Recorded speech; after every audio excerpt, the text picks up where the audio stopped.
இந்த அக்கா தப்பா ரோடு கிராஸ் பண்ணதுனால நானு ஒரு தாத்தா அதுக்கப்புறம் இந்த அக்கா 3 பேரும் சேர்ந்து அடிச்சு விழுந்திருப்போம். இதுல ஒரு உயிரே போயிருக்கும். அந்த அளவுக்கு இந்த அக்கா தப்பு பண்ணதுனால நான் திரும்பி போய் கேப்பன்னு தெரிஞ்சு அந்த போன் வந்த மாதிரி காதுல எடுத்து வச்சிட்டாங்க. உங்களுக்கு அக்கா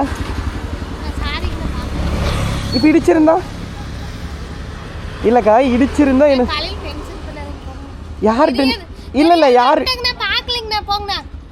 அக்கா இதுவே இடிச்சிருந்தா யார சொல்லியிருப்பீங்க? அக்கா இங்கே வருங்க, இந்த ரோட்டில் ஸ்ட்ரெயிட்டாக போகிறவங்க நேராக தான் போவாங்க, நீங்கள் தான் நின்று பார்த்து வரணும். அக்கா ஆயிருந்தா என்ன பண்ணுவீங்க? எனக்கு அக்கா இங்கே பாருங்க, விழுந்திருந்தா எனக்கு எதாவது இருக்காது, உங்களுக்கு தான் இருக்கும். தெளிவாக தான் இருக்கிறீங்களா?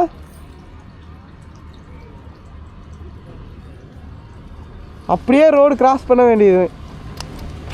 இந்த மாதிரி பைக்கர்ஸ் ஏதோ ஒன்று பண்ணி ஆக்சிடென்ட் ஆயிருந்தா இந்நேரம் ஊரே ஒன்று கூடி இருப்பாங்க. இந்த மாதிரி பைக் ஓட்டுறவங்கனால தான் நல்லா ஓட்டுறவங்களுக்கு சேர்த்து கெட்ட பேர் ஆகுது. ப்ளீஸ் தயவு செஞ்சு பார்த்து ரோடு கிராஸ் பண்ணுங்க. இந்த வீடியோ பார்த்துட்டு உங்களுக்கு என்ன தோணுதோ கீழே கமெண்ட் பண்ணிருங்க.